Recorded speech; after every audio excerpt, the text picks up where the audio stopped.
the webinar called Introduction to Automation and Performance Testing. So in this webinar, we will learn the basics of automation and performance testing, and we will learn what is automation performance testing, why we do need to do automation performance testing, and how your career growth can be accelerated if you know automation and performance testing. So before I start, can you type one if you can hear me clearly and see my screen?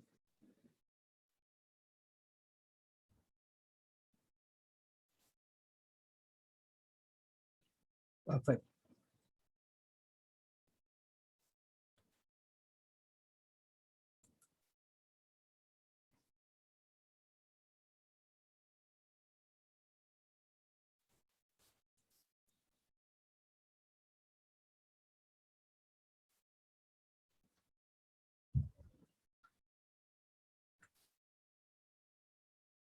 Okay. So my name is Chandan Mishra. I work as a lead SDET in Credivo.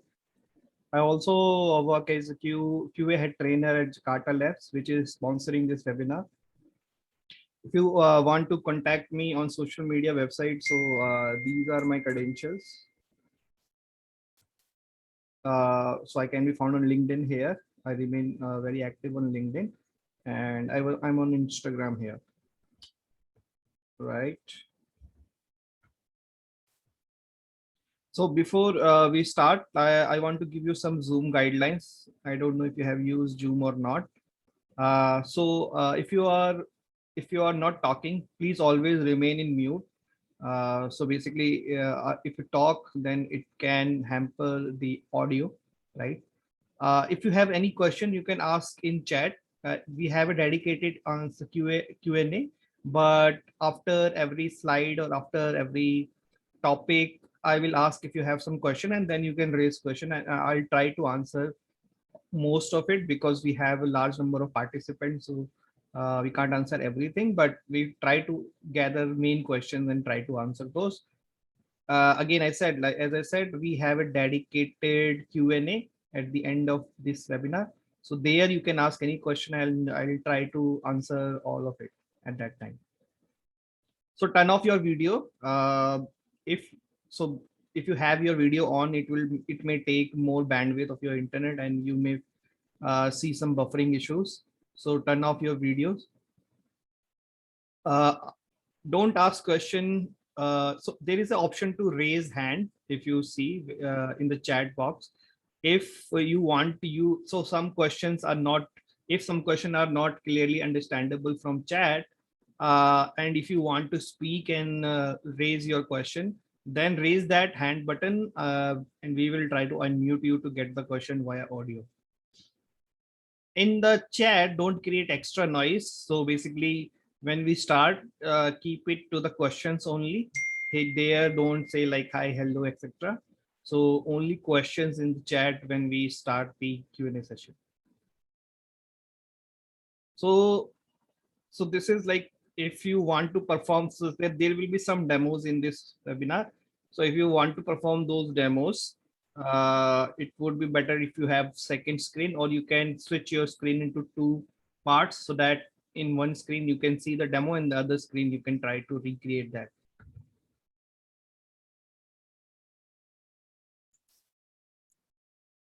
So Jakarta Labs. So Michael can tell you more about Jakarta Labs. Michael, over to you. Oke, di sini saya akan memperkenalkan tentang Jakarta Labs dengan bahasa mungkin ya. Jakarta Labs ini adalah platform endgame, di mana bagi mereka yang ingin mengubah karir di sektor IT terutama ya apalagi dari nol gitu. Jalabs percaya bahwa semua orang dapat menjadi spesialis di sektor IT. Itulah alasan mengapa kami menyediakan platform dan komunitas untuk mendukung kalian yang memiliki ambisi dan semangat untuk mentransformasikan skill dan karir kalian. Di sini juga, Jalabs ini juga memiliki program di mana di setiap program kita ini, kita tuh dihandle oleh orang expert yang sudah memiliki pengalaman lebih dari 3 tahun. Contohnya Chandan ini, yang sudah memiliki pengalaman 8 tahun, lebih bekerja di bidang QA automation. So the introduction for Jakarta Labs, kita ini gimana ya? Kalau dibilang tuh Jakarta Labs itu di mana orang-orang yang ingin belajar IT dari nol itu kita juga bisa kita ngajarin tuh dari benar-benar basic sehingga yang belum memiliki pengalaman IT pun bisa belajar di kita. Oke, dan ini about our speaker today. This is Chandan and I am Michael. Chandan is a QA head trainer at Jakarta Lab and lead SDET at Credivo. And for me, I'm Michael, QA and cybersecurity associate at Jakarta Lab. Recently, I working at junior artificial intelligence engineer at Sportive Application. That's all. Okay, Chandan. Chandan, okay, that's all. Okay, yeah, Michael, anything else? No, I think you can begin the Done? webinar. Oh, for the Q&A, Yeah, let's start. you guys can put it in the chat, so I will translate it in English if you don't mind. Okay, just Yeah. that. So if you are not comfortable speaking in English or typing in English, you can type in Bhasha or speak in Bhasha, and Michael will help us to translate and I'll try to answer them. Okay. Don't hesitate to ask questions. Okay. So you can begin it. Okay. So let's start. So what is test automation? So in software testing, test automation is the use of the software separate from the software being tested. So let's say if you want to test Instagram or Facebook or any application like mobile application like Tokopedia or Shopee. So what we do is basically we separate out the testing process from this, and whatever test is done by a testing team, it could be manual testing, it could be data driven testing, and so on. We'll learn about more in the upcoming slides. So we separate out that process through scripts and programming, and then we compare the actual result with the predicted result or expected result. So if you know something about software testing, we try to have a format like precondition where we generalize all the preconditions. So let's say you have to test a login function, right, in your application. What you will do, you will in precondition will visit the URL, login URL. In the test step section, you will type the username, password, and click button, login button. And then in verification, you will try to verify that the username exists on profile page is equal to the username which is coming at the runtime, right? So we try to compare the actual outcome with the predicted outcome. So test automation is just not like just verification of those software testing test cases. You can actually automate some repetitive tasks also. Let's say you have to generate a lot of data. You can use test automation there. So basically it's like a separate process from software being tested, where we try to either compare actual with expected output, and we try to automate the repetitive task which you see in your day-to-day work. Okay. So why test automation? Why we need test automation? Right. So let's go back like 5-10 years.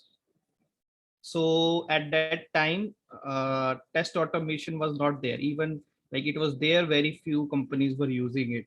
So what was the need that right now these days test automation and performance testing are so much in demand, especially in Southeast Asia and Indonesia, right? So there are multiple reasons for that, but the primary reason is less time, okay, reducing testing efforts. So now let's say this is the sample I took from Credivo application, around 100 test cases. This is like these cases are end-to-end tests. So one test can include multiple tests also, right? So we had around 100 test cases. Let's say Right now in automation, you can see that these tests took 80 minutes, these tests took 95 minutes, and overall for 99 tests, it took 11 hour, right?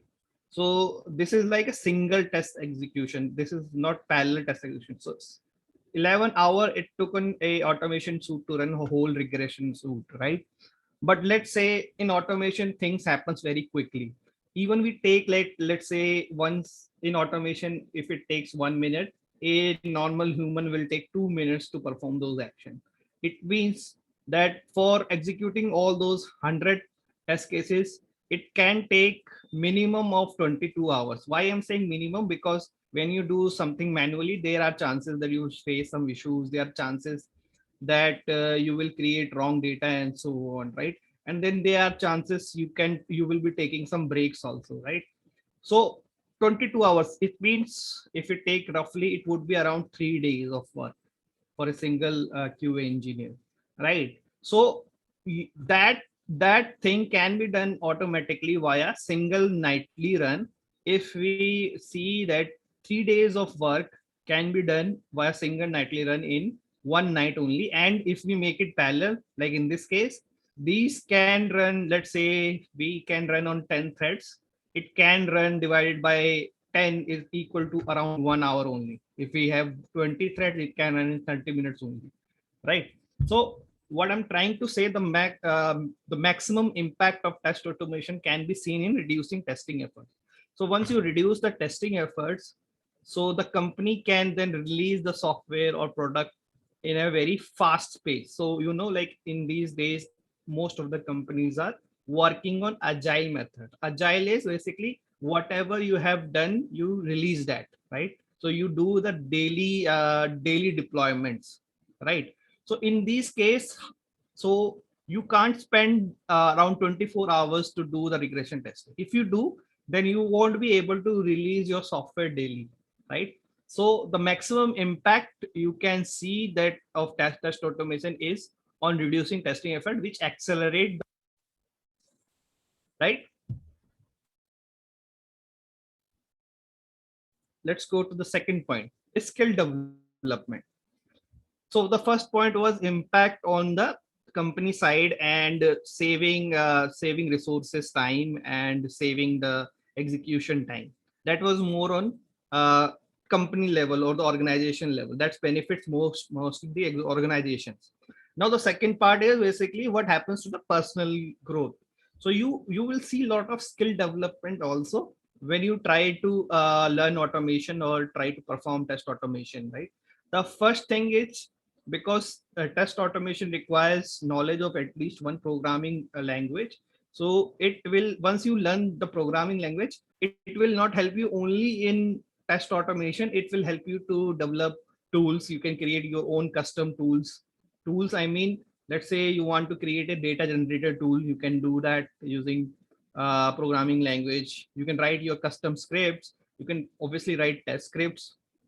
Helps you to improve logical thinking, because when you work in programming language, you write lot of logical statements, you write lot of logical code, you write lot of expressions, right? You perform lot of tasks via logical thinking. So it will be improving your logical thinking as well, in a way that, let's say before learning automation, you were doing something manually.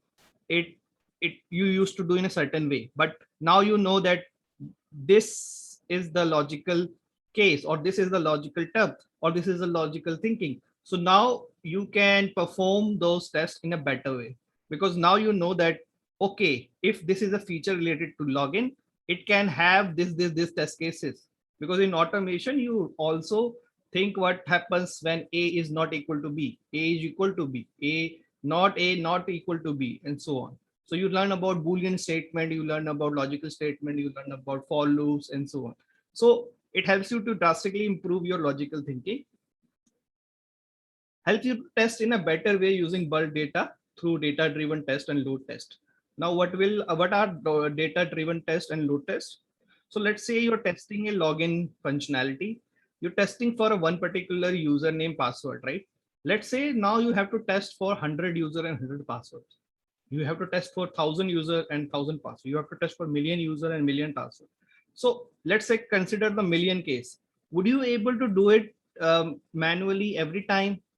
If you are able to do it, it could take like 1 month or 2 months also, right?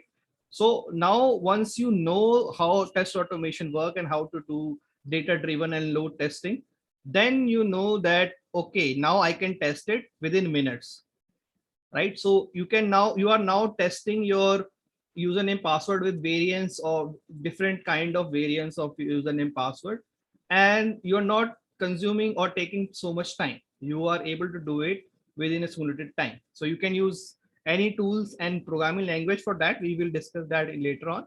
But now you are able to test in a better way. So now if something happens on production, because those data was not used by you during the testing, you will not face those issues in production, because now you have tested with million outputs, million inputs.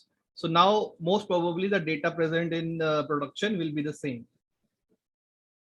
Helps you to test development code using programming based techniques.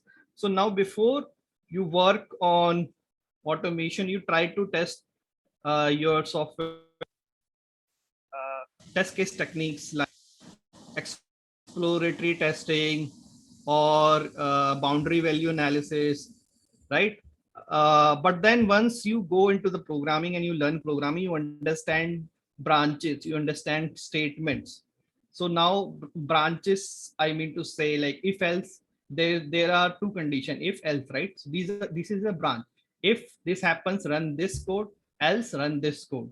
So now you know that for testing, if you see the code, development code, when you test it, you will know that I need to perform this flow, and then after the else flow. So you know that these are the tests I need to run. Similarly, statement coverage, you have to know the difference between different statements. When this statement becomes true, I need to perform this. When this statement become true, I need to perform this. Reduce the dependency as a tester from develop and DevOps team. So I hope many of you will agree with me that once when you do not know the programming and CI/CD tools, you are dependent on development, right? You're dependent on when, if something is stuck, you're dependent on them to unblock you. If build is not deployed, you're dependent on DevOps to deploy the build. If certain scripts or certain precondition is needed to run your test cases, you're dependent on a developer to run those scripts and then perform your task.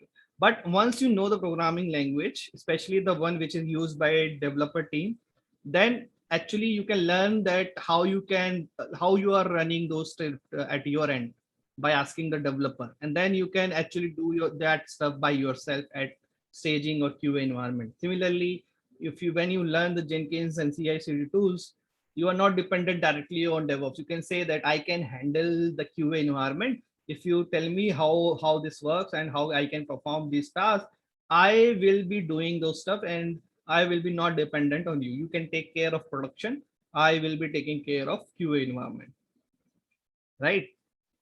So obviously I learned this all from personal experience. I have worked with 7 companies till now. So so all this, so initially I started as a QA, then transformed into test automation, then I worked as a performance tester. So this is all from personal experience. So I can see the development throughout my career all on those points. The third thing is again personal level, but not in terms of skill, as a career growth.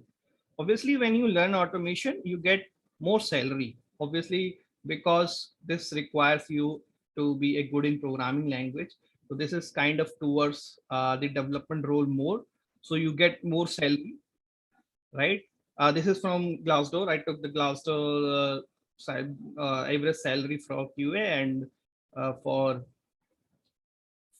SZ or automation engineer. Also, this is from personal experience also, like my salary while I was QA and my salary while I was SZ. You work with stable and accelerated companies. So what happens when a early stage company or startup launches? They generally don't spend much budget on automation or much resources on automation, because Right now they're trying to create a MVP product or stabilized product. So mostly they either depend on unit testing or testing performed by QA engineers or normal QAs or human, right? So at that time, there's no automation. Once they introduce automation, then actually at that time, either they have received the Series B or Series C funding and they have enough resources, and the product is also became stable now. So this is from NASDAQ team listing. When you see the initial initial teams on NASDAQ or any startup website, you would not notice much automation and SDET engineer. Mostly they will be a testing engineer or QA head, or sometimes even testing is also not there. Also, I can tell you this from personal experience of Credivo also, because once Credivo became stable, only then they hired SDET and lead SDET and the automation team.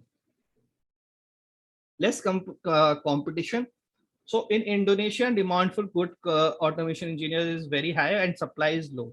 Why I'm telling you this? Because I'm looking for SDET and automation engineer in my team for more than 1 year now, and it's very difficult. Like we hardly find one or two people till now.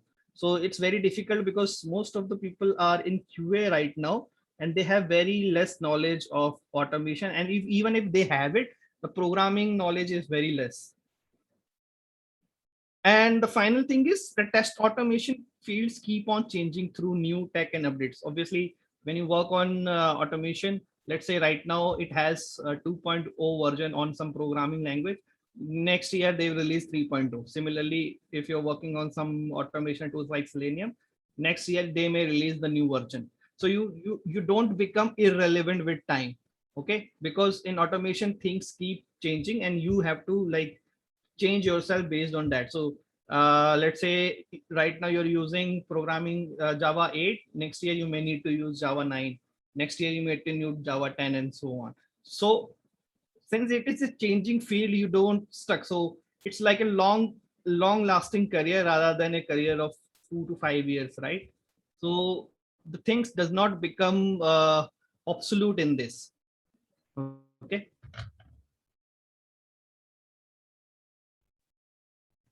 So any questions on why part?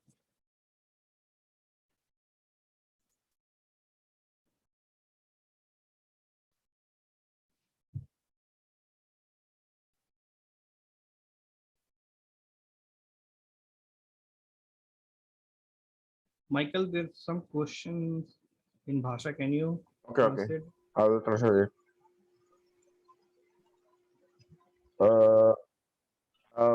Chandan, I think you can continue the material, and I will post it in Q&A session, I think. Yeah, you can actually copy the questions and create a doc or something, and at the end we can answer. Okay. Yes. Okay.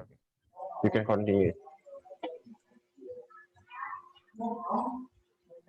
Okay, so let's try to compare human with automation.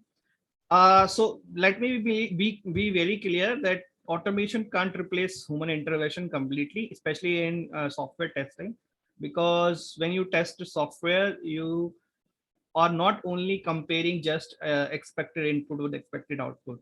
When you test software, every time you see something new, right?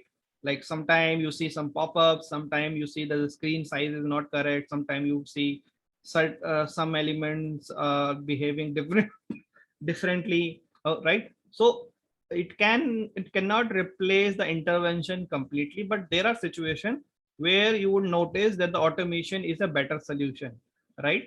So I'll talk about those solutions. It does not mean that human intervention is completely destroyed. No, human intervention is needed, but there are some situations where automation can be used if done proper way.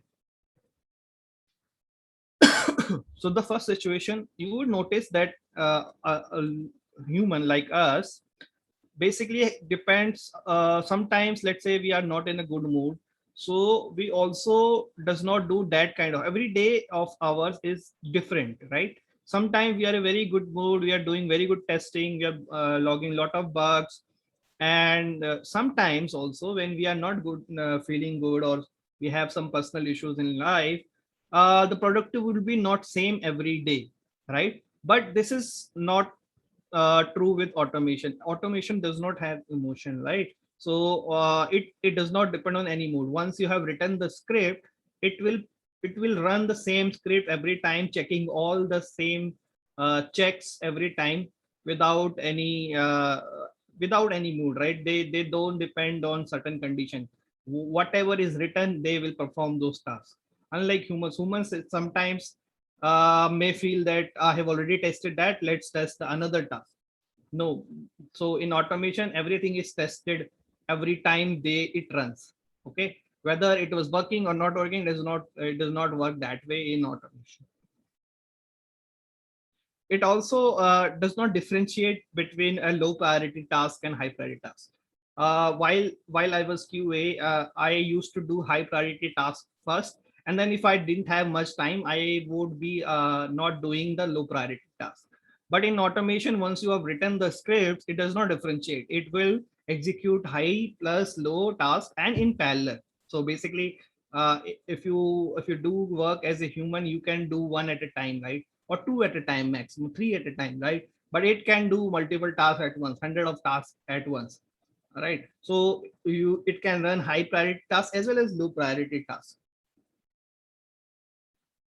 Punctuality. So unlike humans, automation guarantee 100% punctuality. Once you schedule your test to run at 12, it will run on 12 and not 12:05, or it does not forget things. Like as humans, we have a lot of things to do. We may forget things. We may be late to do some execution, right? But in automation, that is not there. It once you schedule certain things at particular interval, it will run at that interval, whether the build is ready or not, whether the developer has fixed the bug or not, it will run. And then you can see that still the bug is not correct. You can actually run this in the night, in the day, anytime you want, unlike human, which is dependent upon the daily habits, right? The most important part is it's like repetitive, right? You won't get bored because, as I said, automation does not have any emotion. You can execute the same task, thousands of time every day. But similarly, if you do the same task again and again, after some time you will feel bored, right? After some time you'll try to give that task to someone else, because it's human nature. You don't want to do the same thing again and again, right? So this is how, like, these are the four five ways I suggested, but there are other examples as well. But I'm here trying to compare human with automation. Like in human, there are certain things which are not 100% correct, but their automation can be very used. So if you done the automation and write the automation script correctly with lot of assertions and checks, you would notice that the automation is much faster and reliable compared to the human being, right? Of course, but human intervention is dated in some places. In fact, mostly in the places where the task is very new. But whenever there's something needs to be done again and again, needs to done at a particular interval only, needs to done with parallel execution or multitasking way, then automation does help you a lot. So what can you automate? So as I said, like it can automate most of the stuff, like, but in terms of test automation, you can automate GUI based test. GUI means it could be a web GUI. GUI means graphical user interface, by the way. So it could be a web GUI, it could be a application GUI, it could be a mobile application GUI. So there are two techniques mostly used in this. One, object based. Object based means you find out the object on a page on an application, and then you try to execute your script based on that. Or second is image based. So you try to capture or click elements based on image taken. So the tools for object based are Selenium, UFT, Catalan Studio, and image based are Schooly, right? So which takes the image, and based on that it try to click element and perform task. API and web services. If you're working for a company, you would notice that firstly, the company develops API and web services, and then they develop front end and then try to integrate those. So API and web services are very important part of testing now. So it can be tested via tools like SOAP UI, Postman, WireMock, JS Request, Rest Assured, right? All those tools can be used. DB test and flows via DB testing tools, JDBC driver and Mongo driver are those. If you need to test a MySQL or Postgres, you can use JDBC. And if you need to test a NoSQL DB, like such as MongoDB, you can use Mongo driver. Data driven and load test, as I said, right? So this is where the automation is really helpful when you try to test your input with different variants, or try to test the performance of application with different users. So in those things, Postman help us like for different inputs. JMeter help us for multi-threading performance testing. Locust help us in the same way, like multi-threading performance testing, but in Python language. Microservices test and flow. So you would notice that a lot of companies are now moving toward microservices. Microservices is basically, rather than having a huge code, they distribute their services in small services called microservices. And then for testing it, you can use Pact for context-based testing, and the built-in libraries like publisher subscriber. So publisher publish something, a subscriber subscribe something, and you can use built-in libraries of Python and Java for testing that based on the programming language you choose. Unit testing, this was present earlier also, mostly done by developers, but in some companies it is also done by SDAT or automation engineers. We use JUnit in Java, PyTest in Python, Test Engine in Java, and NUnit in C# to perform unit testing. Unit testing is basically, let's say a developer wrote a method to create contact, right? That has parameter, let's say email. So in unit testing, you try to test that particular method with different parameters.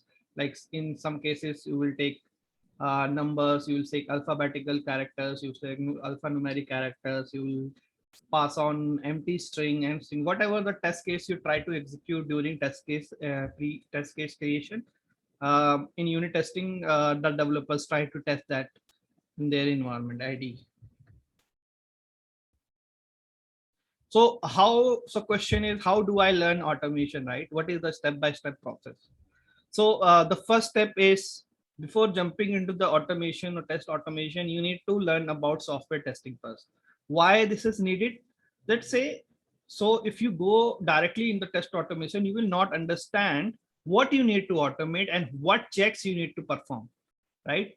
If you know how to create test cases and how to execute test cases manually, then it becomes very much feasible and efficient for you to do the same stuff in automation, because now you know that these are my test cases and this is how I need to execute. You try to do the same thing in automation. If you don't know the test cases, what happens in that case? You just try to do automation. You try to just log in. You don't want to check whether login is correct or not, whether the screen is correct or not, whether element is present or not, whether I'm on a same page, correct page, whether I'm a correct application, whether good internet speed or not, and so on. So there are a lot of test cases which you may miss if you don't know about the test case techniques and software testing. So the first step is, if you know about it, good, you can ignore this step. If you don't know about it, learn the software testing first. And it is not that you learned it first and now you forgot. You need to keep learning the software test. You need to know that now how can I prepare better test cases. So once you learn about the product, you create more and more better test cases. And once you create better test cases, you can create better scripts.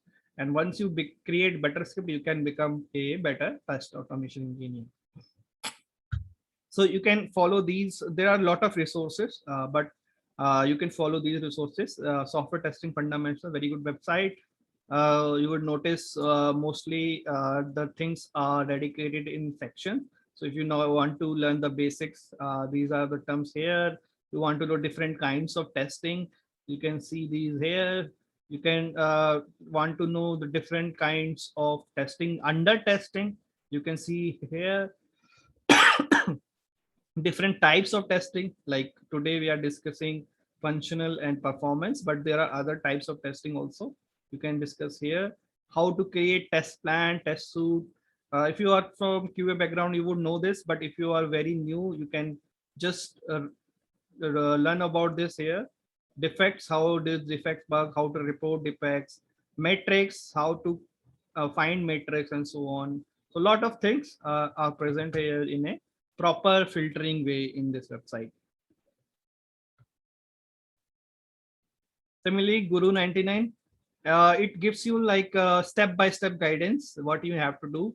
You can so select your skill you want to learn, let's say software testing, and then it will give you a step-by-step process in terms of knowledge. How do you perform this? So this is how you can do it. You can learn testing fundamentals, types of testing. So you would find that the index way, everything should be present here, right? So theoretical terms, you would know most of the things from here. Then obviously you need to implement those by doing practice and practice. You need to then test your knowledge on your application or whatever company you're working on. Similarly, Tutorials Point is a very good website to learn software testing. Again, here you would get a lot of theoretical concept and knowledge from this. And once you have learned all this, then you can implement this in your day-to-day company work. Okay, so once you have learned the software testing part and you have improved your test cases knowledge, you have become a better tester. Now, now ask yourself whether you are good enough to directly jump into the code-based automation, or you want to learn the codeless automation first because you're not that comfortable with coding right now, and may want to learn the codeless first, see how automation works, and then you want to take a decision, I want to learn the programming language or not, right? So if your answer is codeless, you don't want to learn the codeless automation first, then consider learning Catalan Studio. It is one of the best industry leader in the codeless test automation. It also has a free community version where you can do automation on your local setup without any license. Obviously, when we try to implement this in a CI/CD way, or you want to have some extra feature, you need to pay. But the basic things of automation you would find in the free version also. The other suits are SmartBear suite, Tosca, and Cloud QA. So what happens in the codeless is basically it's a record and playback tool. So you record a certain test case and then you try to perform that test case. Let me give you a quick demo. So this is Catalan Studio, right? So here you would see a record button. It is present for recording mobile test case, recording website test case, and recording desktop test case. So let's say I want to create a test case to for the website this. You can enter the website name, and once this is done, you can click on this start recording button. So you will notice that browser has been opened, right?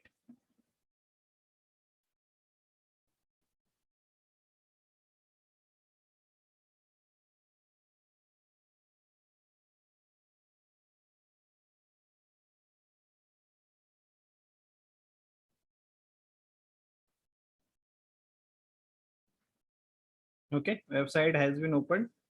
Now I want to click on this element. Whatever you are doing, it will be captured here. You can see the every step which you perform here will be present here also.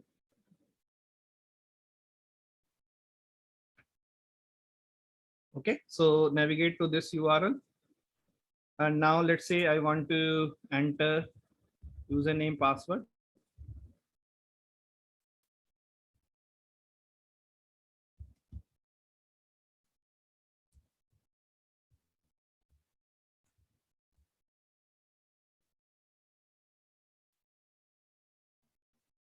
and let's say I want to click in login. Okay, and so this is what you see here. So this is how you can log in. My account is blocked because of wrong internet credential, but you can see that how can you perform login step. Now what you need to do, you need to save this script. Okay, once you save this script, you have to, let's say, name a login test. You have, once you have recorded, it's very easy to now just play it. So that's why it says record and playback tool. So now I can just say right click in this test case and say this run.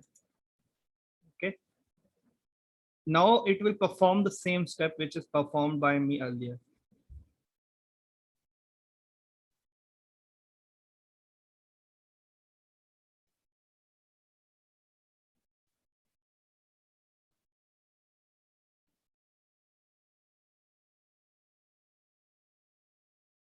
Okay, so now I'm not doing anything, it's happening automatically.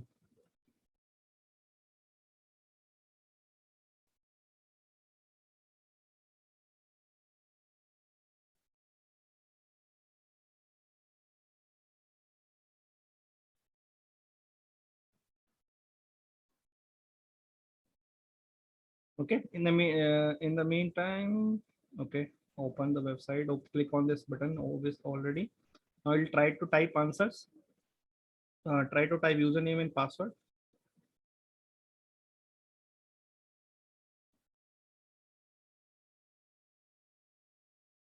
Right, and it came to this page, and you can see the test case is passed. Right, so here code, right, you can write written any code. It's like a simple playback and record and playback tool.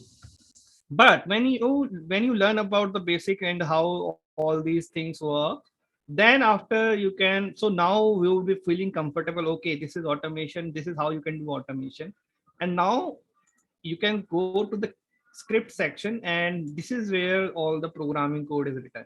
It has generated the code automatically, but when you learn about programming language and all this automation stuff, then you can actually make some changes here and perform your task yourself also. So basically, if you find the programming language difficult, you can start with codeless tools, learn about automation and concepts, and once you feel comfortable, then move to the coding side.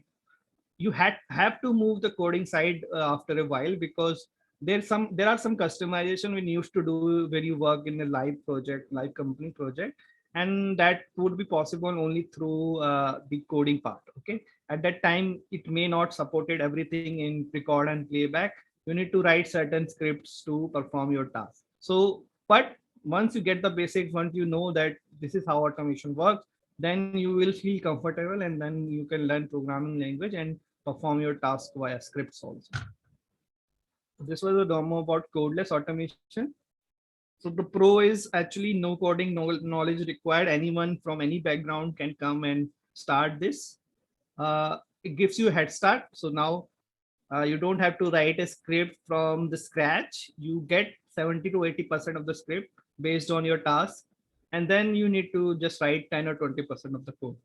It saves a lot of time, because obviously if you're writing code, you have to write code, then test the code, then execute the code. Here you are not doing that, you're just recording and then playback. What are the cons? Cons are basically you won't see a less like the see when you are learning programming language and doing customized work. But again, so you can start with codeless tool, and then later on, once you feel comfortable in automation and all these things, then you can move towards the programming language. Obviously customization is a problem, and that's why that the 10 to 20% is needed, because in live projects you have to do customization. There's no other way, right? So at that time, if you know the programming language, the customization become easier for you.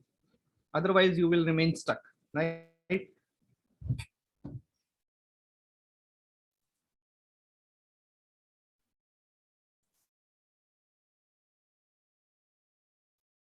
So Fauzi, There are some questions.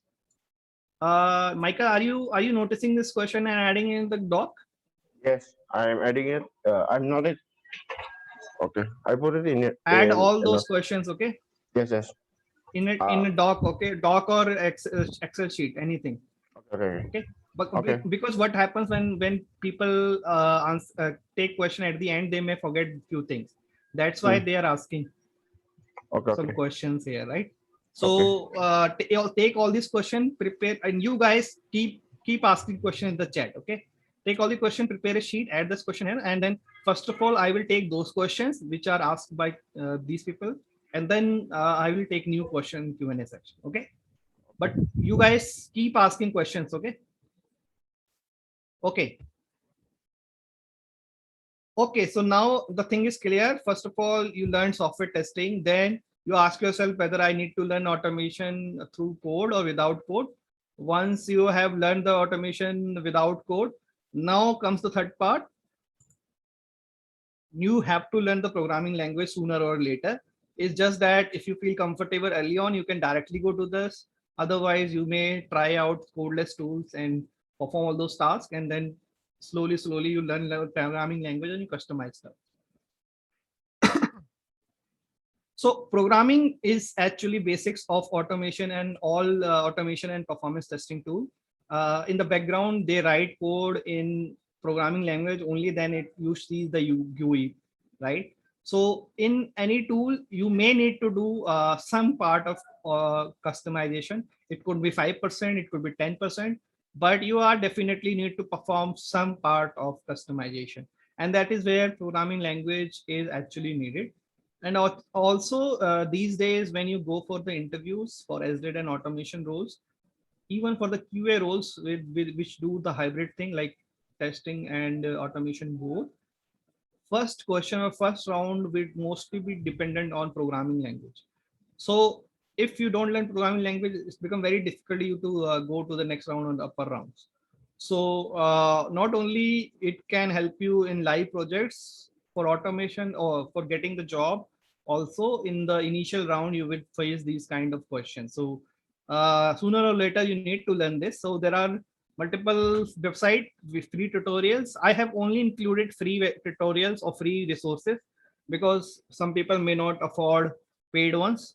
So W3 Skill, very old site, but very good website. You see the lot of step-by-step things which you want to learn. So you can just search whatever you want to learn in W3 schools. Just search for courses. Let's say Java. And once you find the find on W3 schools, Java W3 schools, right? Just type language and W3 schools. You'll find the whole course, and then you can go step by step to learn all this. So you start with the basic of data types, then methods, classes, file handling, and so on. You need to learn the core Java only because advanced for your automation part, you can learn the core Java concept, collections, multi-threading, all these things.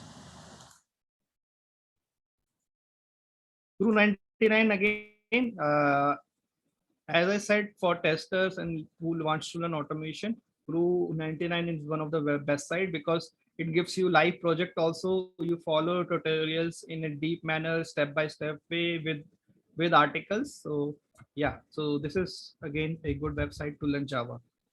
Okay, so you can learn all these programming language, Python, Java, JavaScript, whatever you want, and then you can perform or test your knowledge by doing the project also. Tutorials point again, multi-website.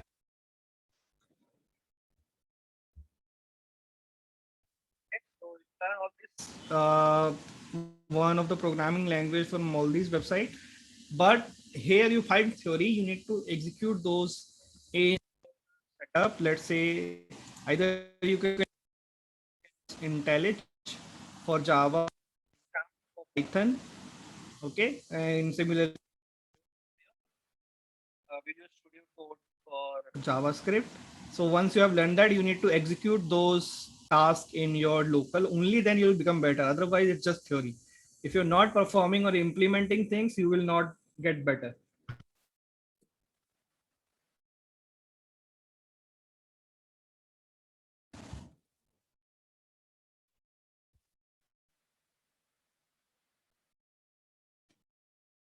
Okay, the step 4 is, once you have learned the language, you need to choose a tool. Okay, so which tool to choose? So this is taken from Tricentis 2020 survey. I would recommend you to use open source or learn or open source tool first. Why I'm saying this? Because open source, most of the companies does not have like extra budget, because all those paid tools, even Catalan, cost you around $1,000 or $1,000 to $10,000 per year for license. So most companies will not give you that kind of budget, because that is equivalent to 2 or 3 resources budget, right? So once you learn open source automation, first open source tool, sorry. So first, it becomes easier for companies to implement automation in your workspace. Second, you will also find a lot of community support for that. So a lot of answers for whenever you're stuck, or a lot of answers to your problems will be present on Stack Overflow or on Google website, Stack Overflow or Ministry of Testing, and you a lot of blogs also. But in paid tools, the support will be minimum, because only those people who have like paid the tools and worked on it can answer those questions, or you are dependent on official docs only. Okay, so this is the survey. You see that 81% of in the industry is actually using Selenium. So you can start with Selenium. Obviously Selenium is with Java or Python, both be the better combination. Again, for this is for GUI automation. For API automation, in Java you will find rest assured, and in Python you would find request, and in JavaScript you would find Jest or Supertest. TestNG is actually unit testing. I will tell you more about in future slide. APM is used for mobile automation. Cucumber is BDD. So there are various ways to write test cases. Either you can use BDD or TDD, test driven development, or behavior driven development. So again, this is the integrated tool, but you can see that the important ones are Selenium and Test Project. Test Project is, again, it's like a hybrid tool. You can actually do the record and playback in Test Project, and also write code. Okay. Again, you could see a Catalan also, and Cypress is a JavaScript tool. So basically, Cypress is also getting popular these days in JavaScript. And Unit, again, a unit testing framework in C#. So as you can see, based on that, you can take decision. I would recommend start with Selenium, and in API wise, you can start with REST assured or request. Or in JavaScript, you can start with Cypress. So choice is yours. If you have questions, you can ask in the chat. Okay, we will answer those questions at the end of this slide in Q&A section. Okay, so now you have learned the tool. The next step is, yeah, how to learn this. Again, Guru 99 for Selenium and other tools. If you want to see a YouTube tutorial, so you can follow this Test Automasi, automation step by step, and then Testing Academy. Again, these two, this is maintained by me, this is maintained by Raghav, and this is maintained by Pramod. And the fifth thing you need to do is practice, practice, and practice. Without practice, would not get better. So you can take, once you have learned this, learn the automation tool and programming language, you can take any e-commerce website, because in e-commerce website you find a lot of content. So you can start with Shopee, Tokopedia, and Lazada, or you can pick up those cases which does not require any authentication, like F2F or F2A or OTP. So you can like try to add items in cart, try to search items, okay, try to do navigation between pages, try to open particular item, try to click on location and so on. So whatever you have learned, you try to implement this in your live project, kind of an open source. If you want, you can use my website also. This is available for all. And this is also a very good website which you can use. Again, it has like e-commerce kind of a suit which you can use here, and it does not have any OTP authentication or FTF, so you can definitely use this for testing. So again, as I said, whatever you learn, you need to practice, otherwise you will not get that kind of knowledge. Okay. Okay, the once you have learned the basics, once you have implemented the basic, now it's time to upgrade yourself, because now the basics are not enough to get a job or go ahead in your career. You have to keep, as I said, automation is an upgrading field. You have to keep updating yourself based on your experience level and based on industry demands. So once you have done that, the 6 step is learn different kinds of framework. I'm talking about keyword driven, where you use keywords. So Catalan uses actually a keyword driven method to perform automation. You have to do data driven data driven framework, where everything is driven by data present in Excel file. The third thing is you can use a hybrid model, which is combination of various module based model, where you create small modules for frameworks. Design patterns like singleton design pattern to manage your Selenium web drivers. Similarly, builder design pattern, you will find that in Rest Assured. Okay, so this is like a graded stuff. When you cross 2 or 3 years of experience marks, you need to learn all these things also. Learn servers and CI/CD tools. As I said, if you need to manage or become independent from developers and DevOps, you need to manage your own QA server. You need to run your own QA builds, right? So for that, you need to learn server, especially Linux commands. Then you need to learn CI/CD, Docker, Jenkins. If you're working on C#, then you may need to learn Azure, right? Google Cloud Engine, all these things you need to learn. Scripting. So a lot of time you would be doing some customized work for the company, like creating data or running some scripts or executing some tasks. So all these things you can do via scripting. Like this is kind of an automation, not automation, test automation.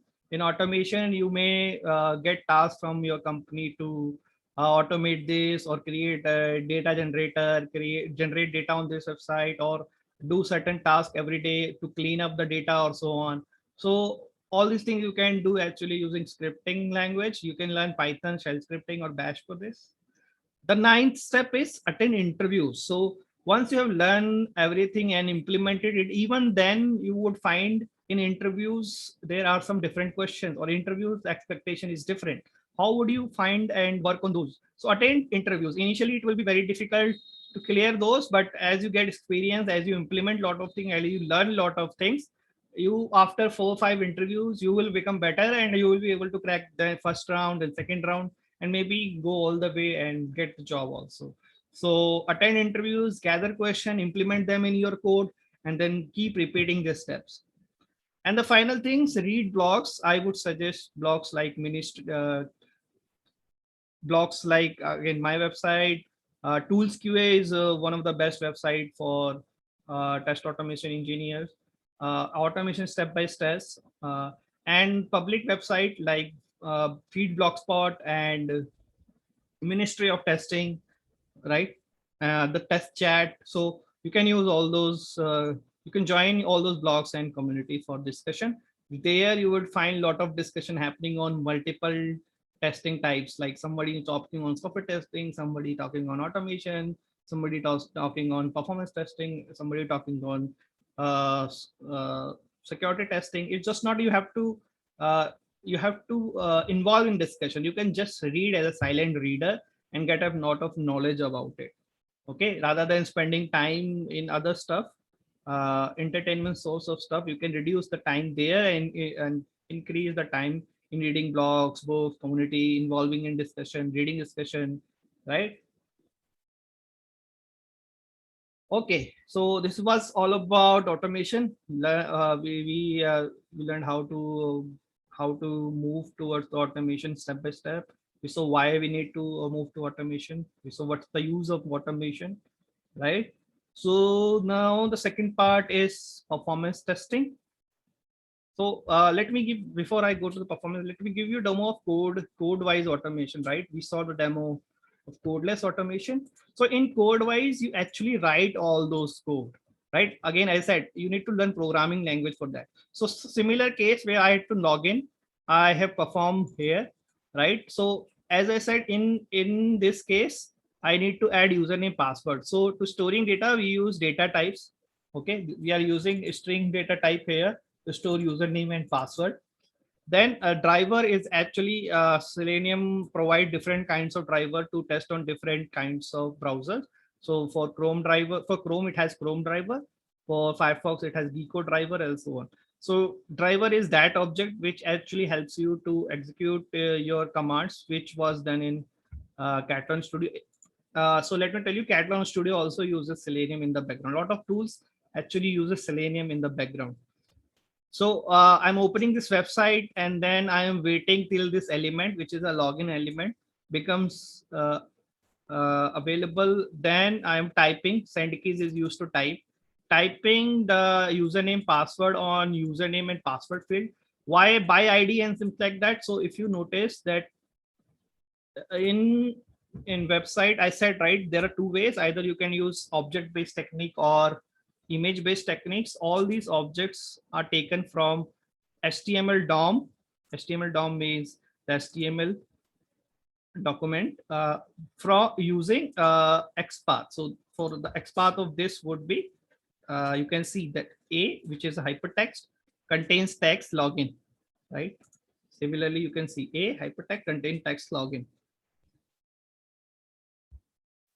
So once I have done that, I'm clicking on button, login button. Again, this is the XPath for this, and click is used to click. And then it is waiting for time. Okay. And then it actually gets the text, which is like username is correct or not. In this case, because my username is blocked, this test case will fail, but an assertion like comparing expected with the actual input, right? Which you saw in the automation definition. So if I run this, you would see that it will log in, but the test case will fail because the page is not profile page. It is actually a lockout page.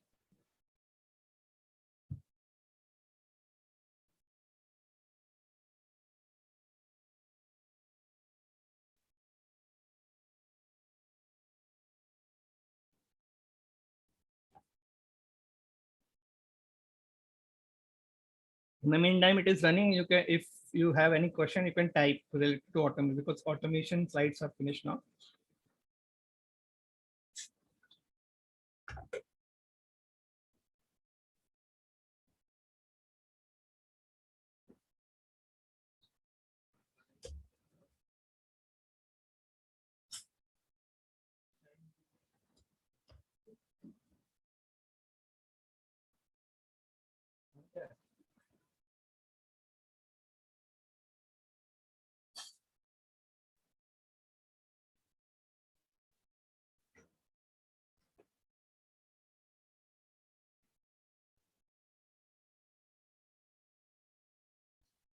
Lot of my internet bandwidth is taken by Zoom. That's why it is quite slow.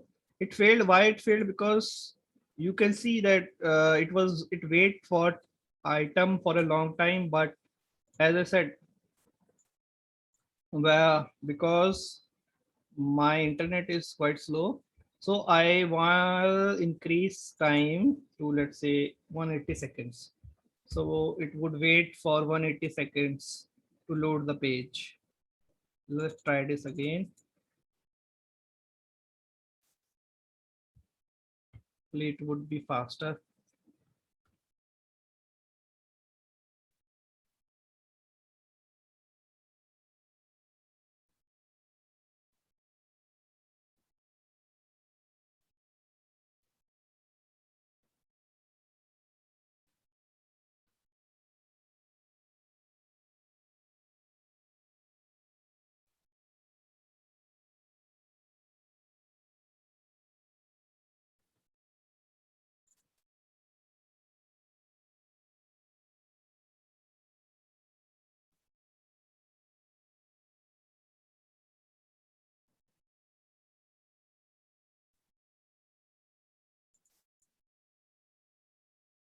So while it is running,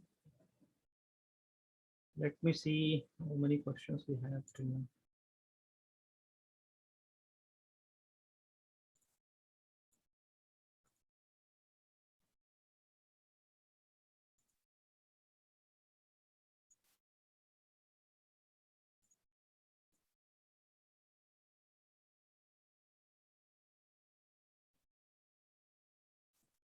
Yeah, so I think page is load taking lot of time. So that's why you see that error communicating with remote may have died.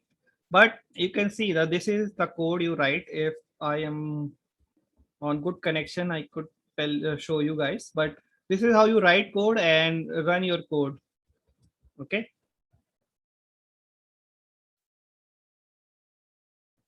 Via programming language.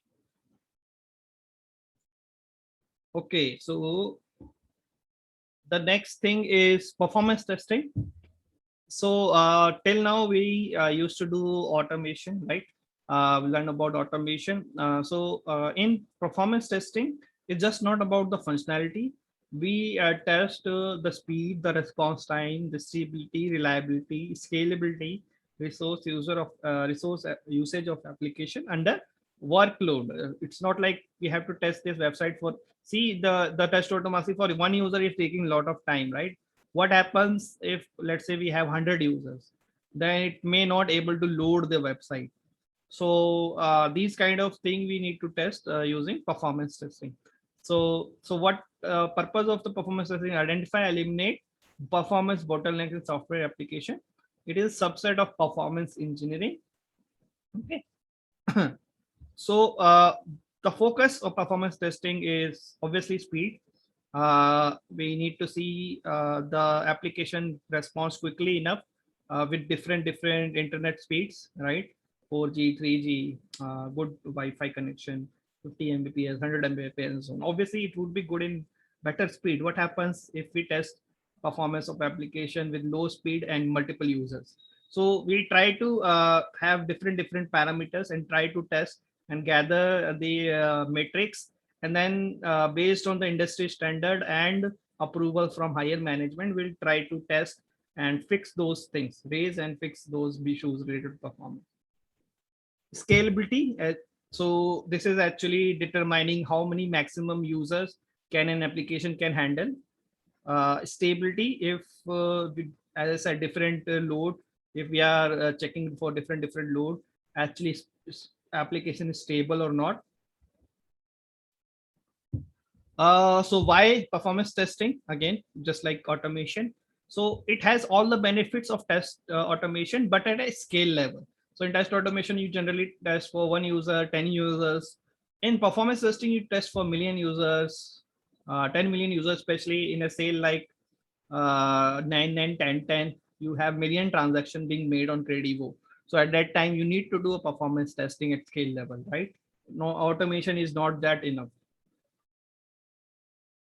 Functionality and season of application is not only not the only concern. As I said, we need to check for response time, reliability, source usage. So let's say if when a feature does not work, it impacts that particular feature only. But when due to performance a system crashes, it impacts the whole application. So you can see the impact of performance bugs, right? When a system application functionality is not working, it is not working for that particular application feature only. But when a performance bug is introduced and server becomes slow or crashes, that impacts the whole user base and whole application, right? So impact of performance bug is very major. Every performance bug or every performance issue is actually a showtime stopper, right? So stopper issue. According to Dun & Bradstreet, 59 of the Fortune 500 company experience 1.6 hours of downtime every week due to performance. So you see like a lot of banks and do like maintenance and upgrade, right? So they actually, whenever they release something, they actually test load of application due to that at that time. Or many times you would see that in a sudden high traffic, they would lose out some time. Especially you would notice there's issues in streaming websites, in streaming website and a website like social media website where you see a lot of traffic. Gives you opportunity to learn about hardware, monitoring, threading, parallelism, network scaling. You don't learn all these things in while learning automation, right? So it you takes a deep dive into certain, like you get to know hardware in detail. You get to know how to do monitoring, which metrics to monitor. You get to know threading and threading mechanism, how threading works, parallelism in detail. You just not executing it, you are actually trying to find issues, right? Scaling, yeah. So what happens when your system scales to million user, 10 million user, billion users, right? Networks, what happens with different kinds of network fluctuation? How is the latency impacted? So you get an opportunity to learn all this in performance testing. So performance testing is done mostly on software which have high traffic. So you work with companies which are really stable and scalable. Obviously, when you see that kind of traffic, it means that company is making very good revenue, right? So it means the company is stable and it is scalable. Unlike in automation, the company, or because in B2B application won't see that much of traffic. So company may or may not remain profitable for a long time. Compared to automation, you will see less competition here and kind of a similar or high package. So you would find that, but you would see that there are less companies looking for performance testing. So demand is also quite less compared to automation, but competition is also very low because, as I said, it requires a deep dive knowledge in hardware monitoring, threading, and lot of things. Okay, so it requires less coding skill compared to automation. It does not mean that it does not require any skill. It required some skill to do, because you have to sometimes do the scripting to run performance scripting, to run a data loader or something. You have to sometimes customize your performance test to expect something, to customize your performance test to perform certain tasks. But again, the knowledge of coding is not that vastly needed here compared to automation. What kind of common problem you would see in performance related common problems? So again, long load time.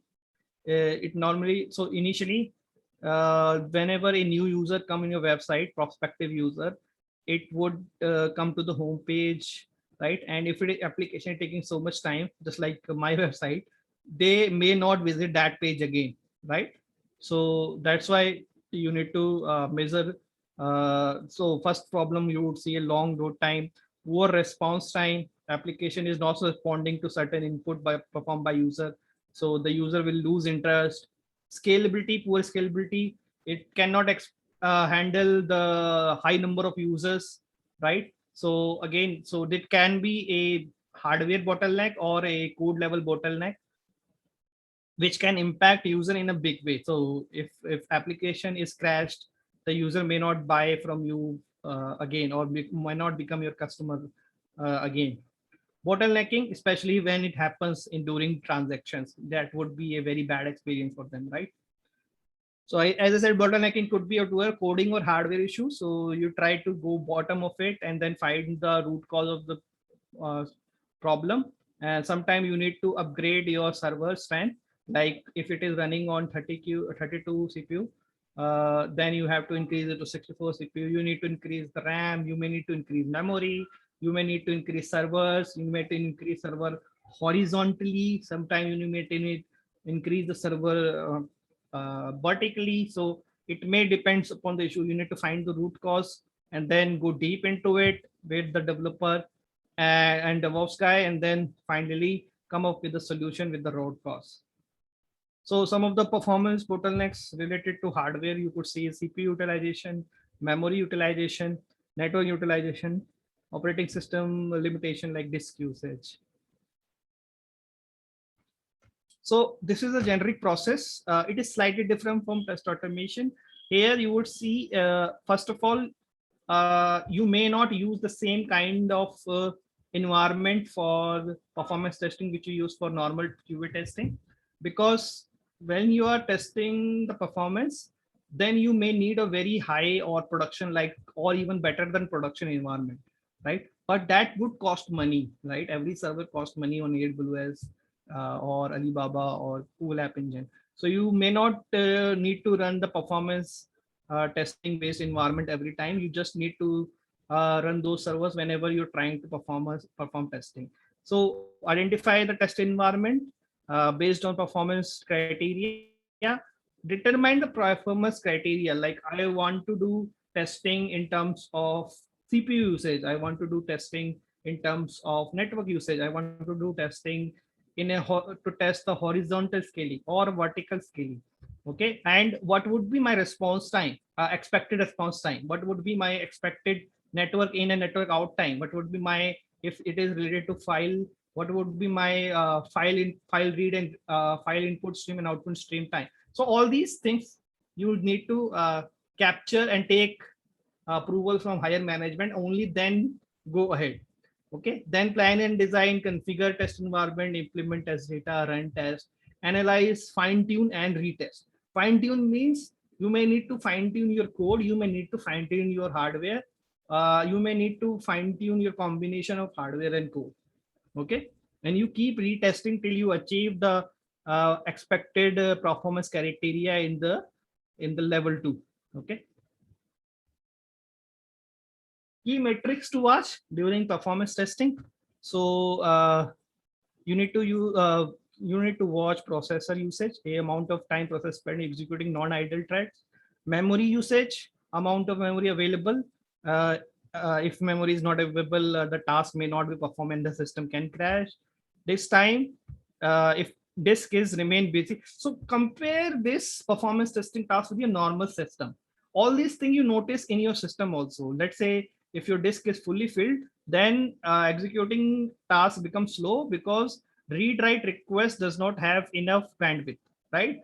Similarly, bandwidth, if the internet is slow, you would find the website is opening slowly. Similarly, bandwidth, if the server is having a low bandwidth, the response from server will come in a low rate or slowly. Okay, CPU interrupts, every number of time, hardware interrupts, it should be less. Okay, for better, because if the interruption is less, the task can be performed as a rapid pace. Network output queue length of output packet and packets. Again, packets, if there are more than two, means there is a bottleneck and delay, right? Response time, again, whenever user requests something, how much time it is taking the user to get the data at client end from the server. Low as possible. It should be actually less than half a second for good applications. Throughput, again, amount of data received by client request per second from the server.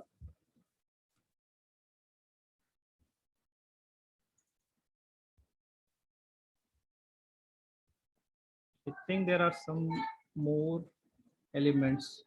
Yeah, amount of connection pooling. This you would find in database connections, like how many pool connections were made. It means like how many queries being executed in a pool.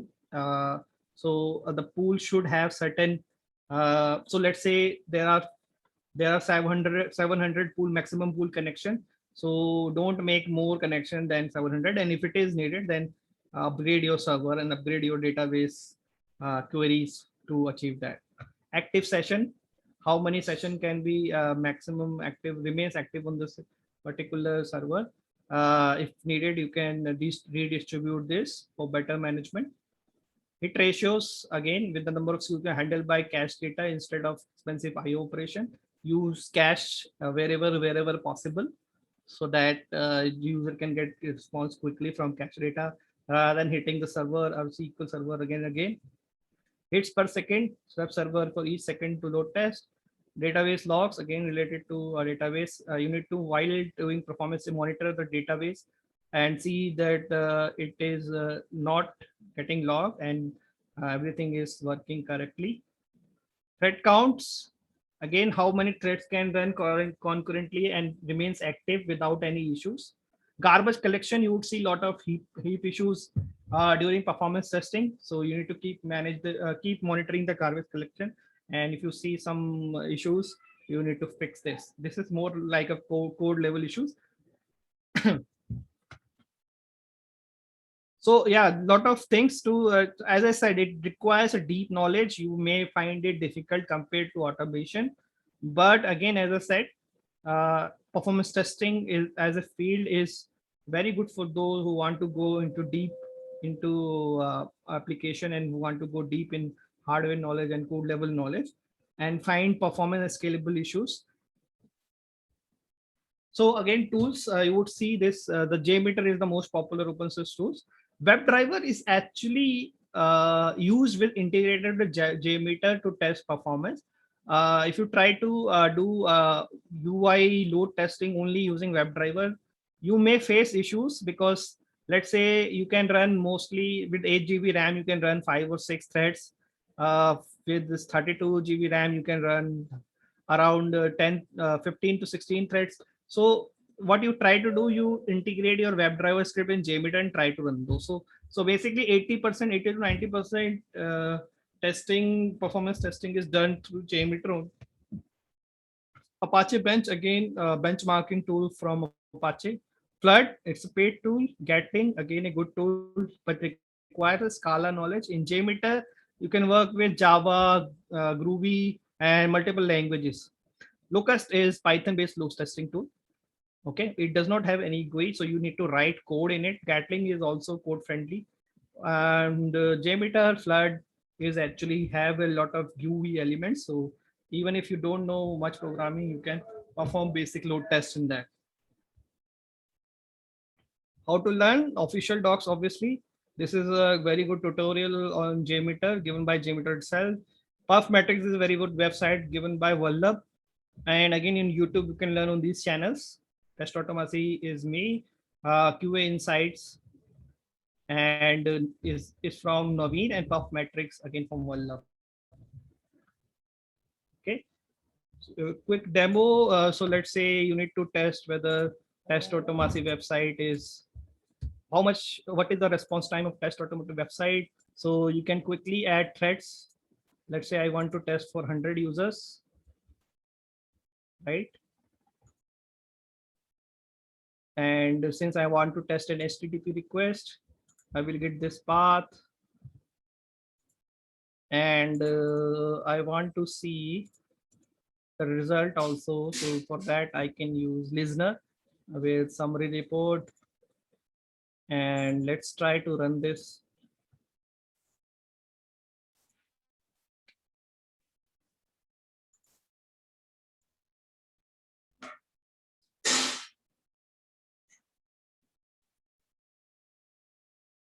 Right? So you can see. Oh, I typed 1000. Okay.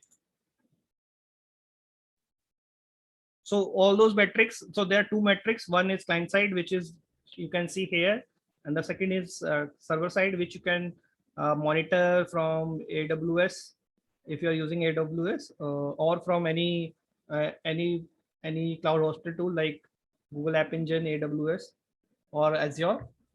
Or if you want to install some metrics on server, then you can actually go to the server and run Linux command to monitor it. Okay. So as you can see, 1000 requests made. This was the average time taken, which is more than 10 seconds. You can see that the website is very slow. There are a lot of errors also in this website. Maximum time taken is around 22 seconds, 22 seconds. Yeah. Throughput, again, it can handle only 45 requests per second, right? Receive KB byte, it is receiving very less bytes and sending very less byte because there's no operation here, right? Just visiting website. But you can notice from this that the website taking lot like very high time.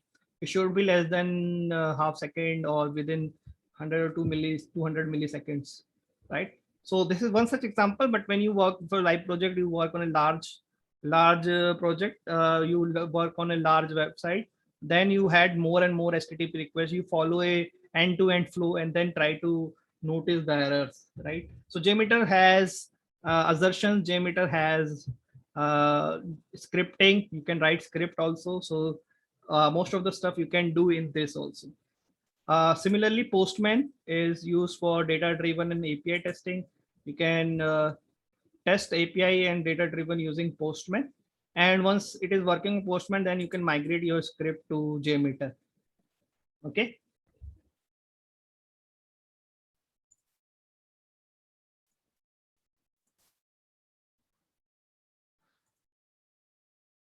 Yeah, so this was about performance testing.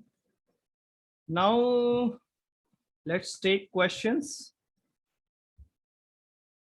Before I take questions, I want to tell you something. So we and Jakarta Labs, wait a second, okay, let me find out the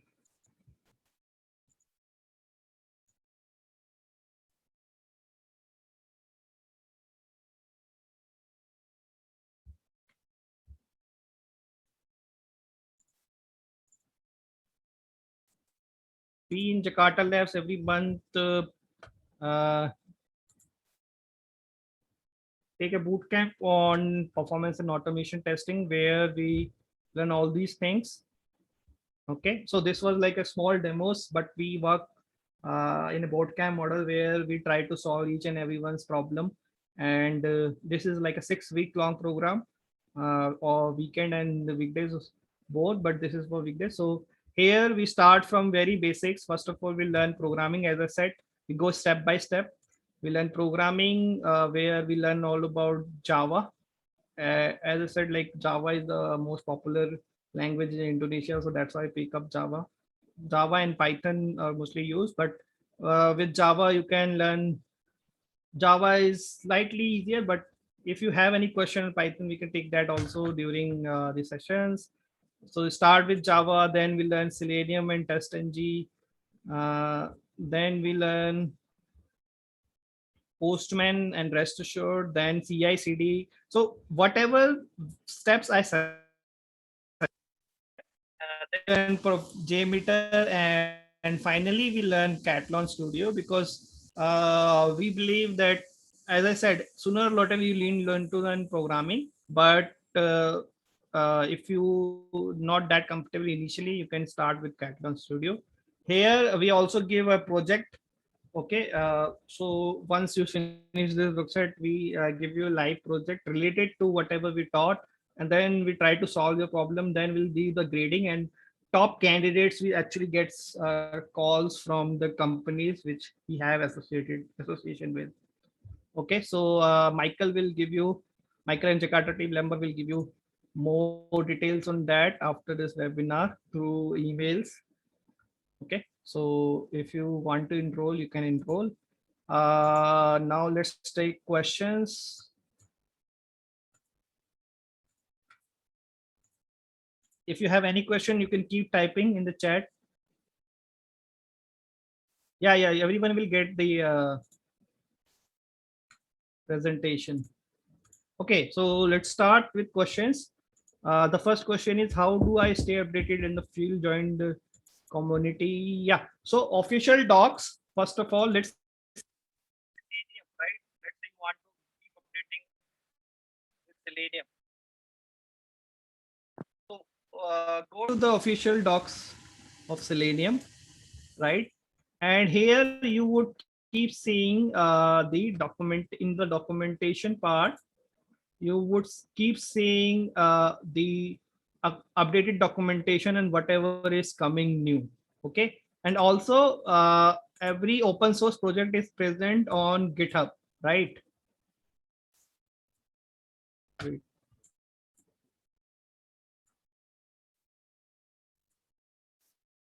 So you can just type the tool name or GitHub release notes, and you would go to that releases, and that releases you would find what is coming new, right? So you can see in this Selenium IDE version 3.7, it's a release on March 17, 2020. These are the items which are coming new. Okay, let's say you want to see what is coming new in Selenium programming language. So in version 4.0, beta 2, these are the item which is coming new. Okay. So official docs plus GitHub release notes plus blogs, as I said, uh, feed, feed, feed burner or some, what the name.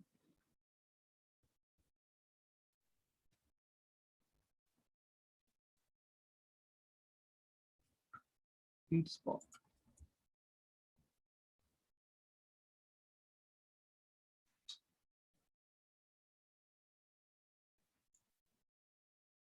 Okay, here you can search for, yeah, not this one. Wait, okay. Migration.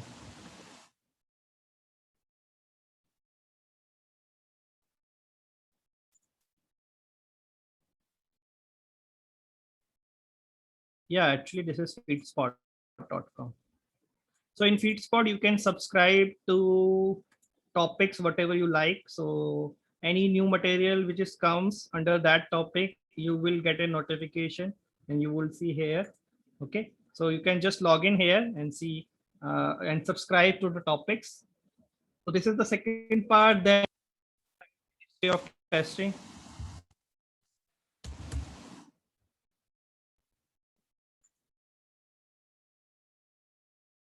So this is a very good site.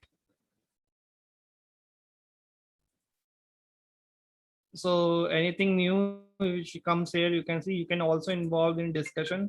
A lot of discussion here. Yeah. So as I said, I mentioned this in slides also. So just join those communities, follow the release notes on GitHub, and you will be keeping yourself updated. And official docs, obviously. Hopefully, I have answered this question. What programming common language? So in Indonesia, the most popular ones are Java. So Java is slightly ahead, and Python the secondary, and then the third is JavaScript, and fourth is C Sharp. So as I said, I gave you in the poll also.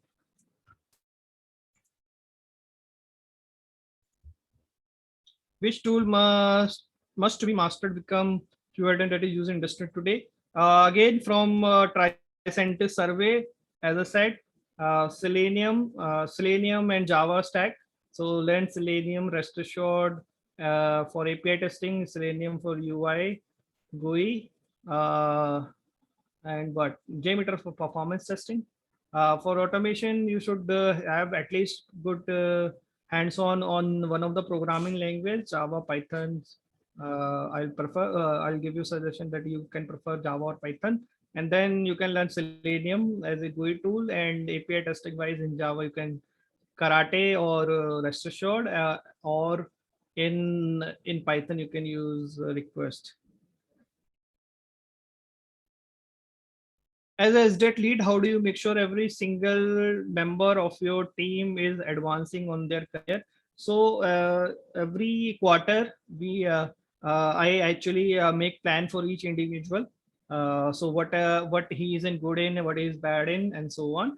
So in Finexcel also we have monthly learning sessions where we give a R&D task to someone from one person one per month, and he has to perform those tasks. So sometimes he works on Cypress, sometimes he works on applet tools. So basically, there are two ways: one, research and development task, and then the second is again his individual growth. Okay, so research and development needed because due to the latest advancement, and personal development is needed so that he can become better in whatever he's doing in day-to-day basis.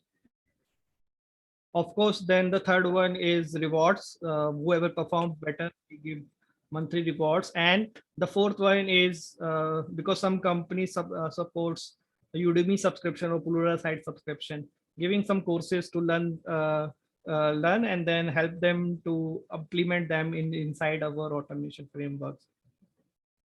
with the development for many programming language, so there are many choices of programming. How do you deal with these developments? What is the level of understanding programming to become a Q test? Is there ebook that is useful for studying it? Oh yeah. So as I said, W3 schools and whatever links I have given. In if you want to have an ebook, you can search on Amazon. So there are a lot of ebooks on Java and Python, short by popularity, and read reviews and take any one of them. I generally prefer learning from documentation and practical implementation. So I don't read much books. I read official docs and website like Brew 99 and W3 School. But if you are a person who wants to learn from books, so go to Amazon, or so in your case, go to Tokopedia or Shopee and then search for popular books in the Java programming or Python programming or whatever programming you like, and then you can choose with it. How do you deal with the updated myself with release notes, whatever news coming. If I find it useful for my automation framework, then I try to implement it. Also, sometimes with the new version of programming language, let's say in Java 14, lot of elements of Java 7 are not supported. So we try to migrate from previous technology to the latest technology. Similarly for Python, Python 2 to Python 3, and then once we have done that, then we see in the release notes if we need to make something better or we need to update our code based on the new release items. Is QA automation required to understand or implement testing in CI/CD? Yes. Basically, in CI/CD, you all can only implement or integrate QA automation or performance testing. You can't implement like manual intervention or human intervention in that. CI/CD is basically continuous, right? First term is continuous. So if you want to do continuous testing or deployment, you have to integrate automation suites. What are the fundamentals abilities that a QA manual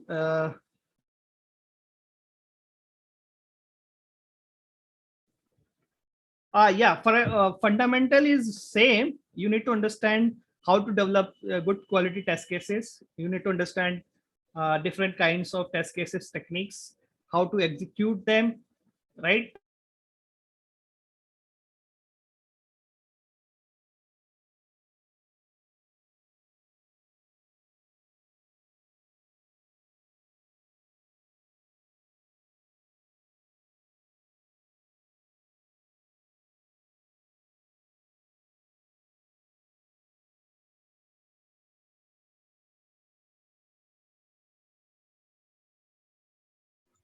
Halo Chandan, halo.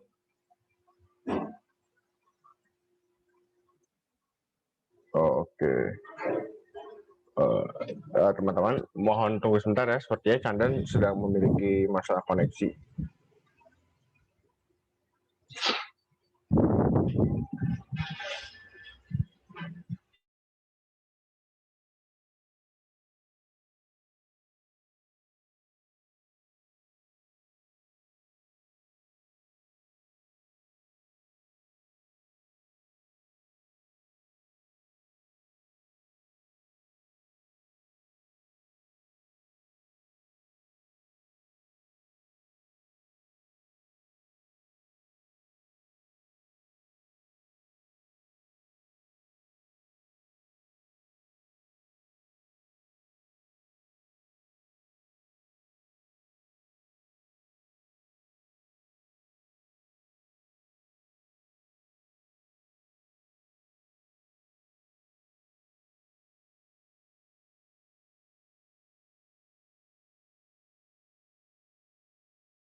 That's how you decide you need to do you need automation or not. Okay. Catalan is free run CI/CD. No. CI/CD version of Catalan is not free. It's called Catalan Engine, which is not free. You need to buy the license. I think license cost around $800. What the difference between RPA developer and automation developer? As you can experience, could we learn a parallel with them? Because in my experience, I would develop work like an automation. Sometimes they use bulk data.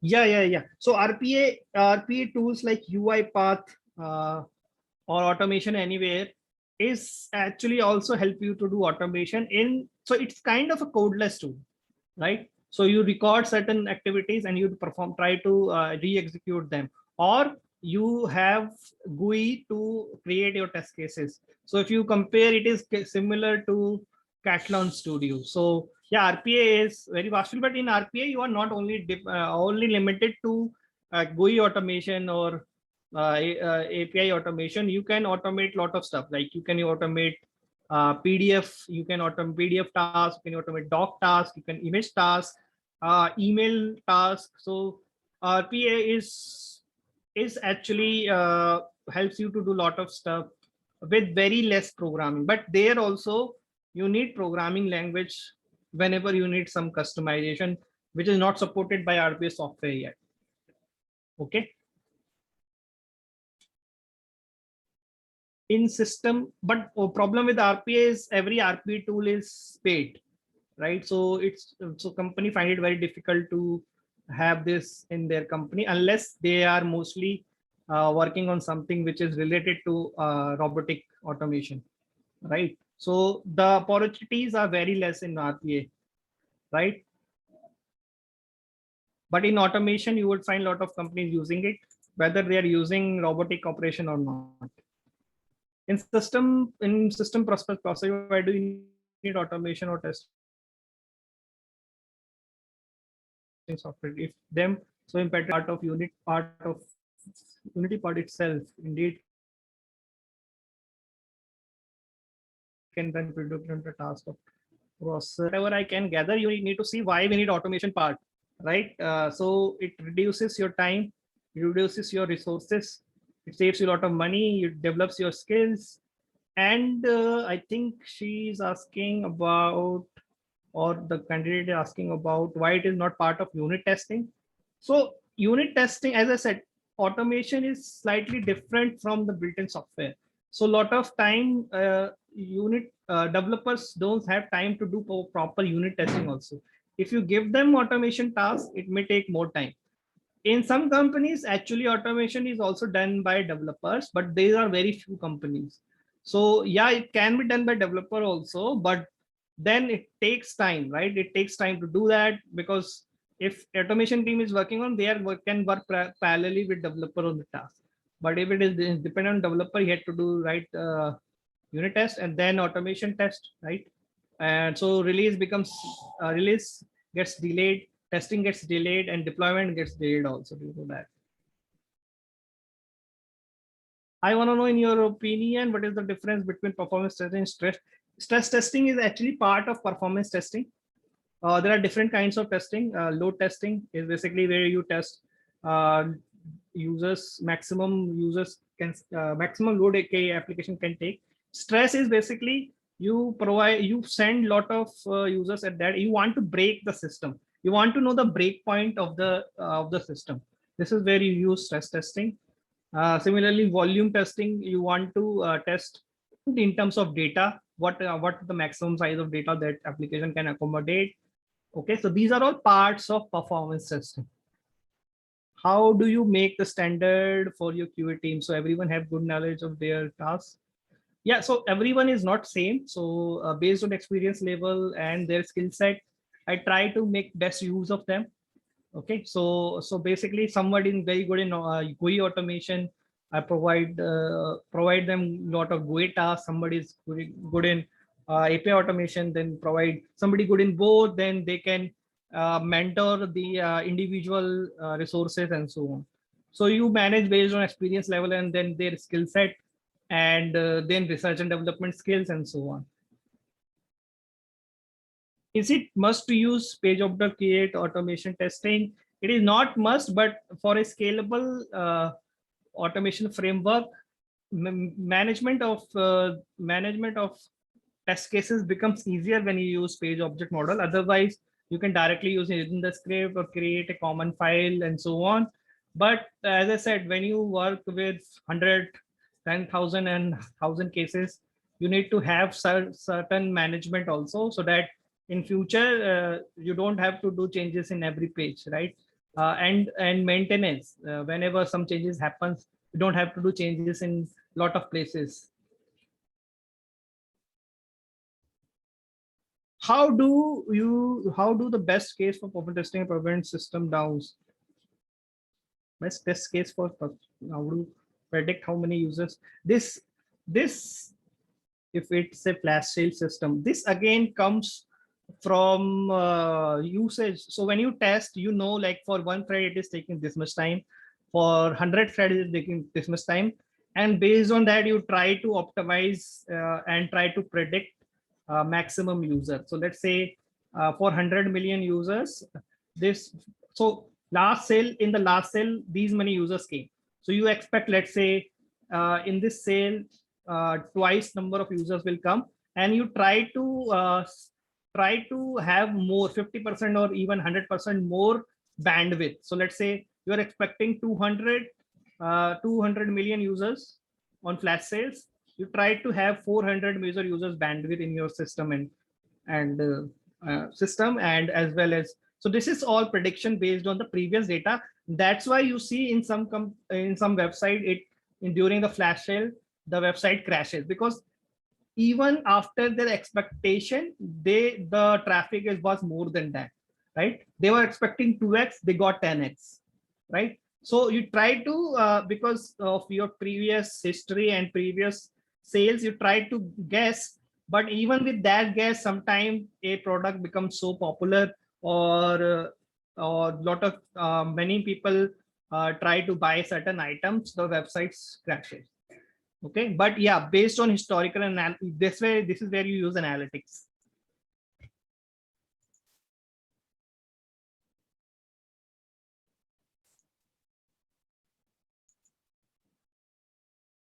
How do we decide system tool which appropriate? So I already gave this in the webinar, right? Again, sometimes you decide when your team is not that knowledgeable, you take Codeless first. So it's basically combination of company budget, your team strength, your team knowledge, and what kind of team you have, and what would be a suitable tool for them based on the, again, company. Sometimes when company have a lot of budget, I try to buy paid tools so that I try to buy paid tools so that people don't have to write a lot of code and automation become faster. Sometimes company does not have budget, then I try to work on open source tool. So it's actually depends on various factors, but budget and your team knowledge or skill set is the main factor on this. How can we decide to make criteria for performance testing? I think we discussed that. So criteria is, let's say you are working on application related to e-commerce, your response time must be quick, right? And you take threshold values from the industry, right? So let's say in industry threshold value is 0.5 millisecond or 0.5 second or 100 milliseconds. Based on that, you try to make criteria. Again, you try to compare on the industry standard. Industry standard means it is dependent on different domain. For banking tasks, it could be more, because in banking, expectation is, because the data is large, time taken to generate a report and get the view can be large also. So depends on industry standard on different industry. How do you define which test case should be automated or manual? I think we discussed that. The task which you are doing repetitively, the test cases which you are repeating daily, right? You try to automate that. And the task which you're doing like monthly or something, you may not need to automate that, right? You're not spending much time in that. I think that is it. Okay, Chandra, we have 2 more questions. I will send it. Maybe you can refresh the doc. Okay. I will put it one more. Okay. There's 2 more questions below. So I answer 18, right? Yes, you answer again. Okay. What are any tips for testing mobile apps, both Android and apps? So yeah, so mobile apps again, you can use Test Project if you want record and playback functionality. Test Project is a good tool. And coding wise, you can use APM, okay, with Java or Python, any language. So APM is very good. And if you know like built-in language, like for iOS, if you know Swift, or Android, you know Kotlin or Java, then Android Espresso for Android, and XCUI test for iOS. Okay, so but if you want a common framework or common tool, then APM is the best bet. It can work on both Android and iOS apps, and the code also remains quite similar. Can Catalan use for Flutter mobile application? I don't think they have supported Flutter yet. Okay, so may have to wait for some time, but after some time they may be supporting it. So, but you can use Flutter driver. So I think Google released Flutter driver to test Flutter apps.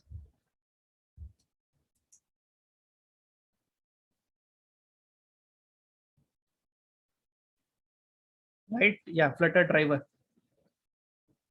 And you can find official docs. Okay. So just like APM driver, Flutter driver helps you to test APM, sorry, Flutter apps.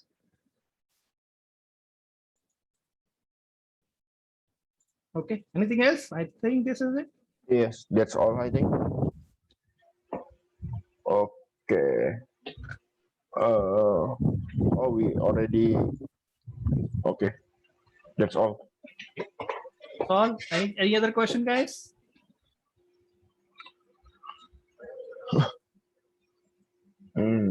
I think there's no other question. Yeah.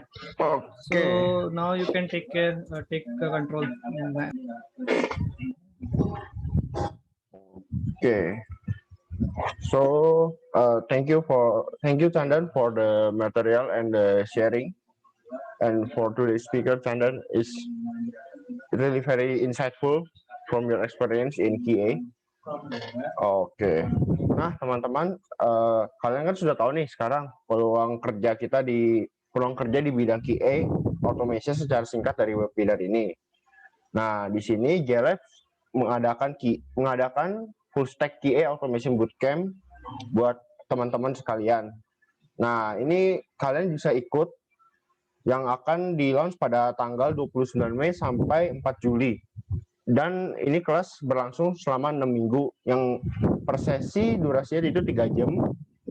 Untuk waktu di weekend setelah jam makan siang, itu dari jam 1 sampai jam 4 sore.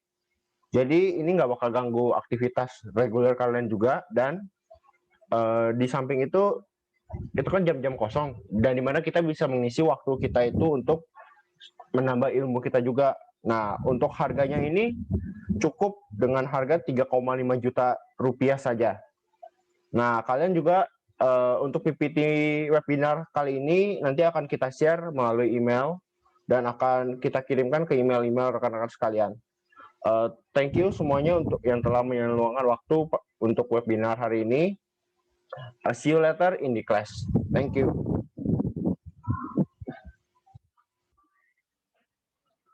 Thank you, Chandan.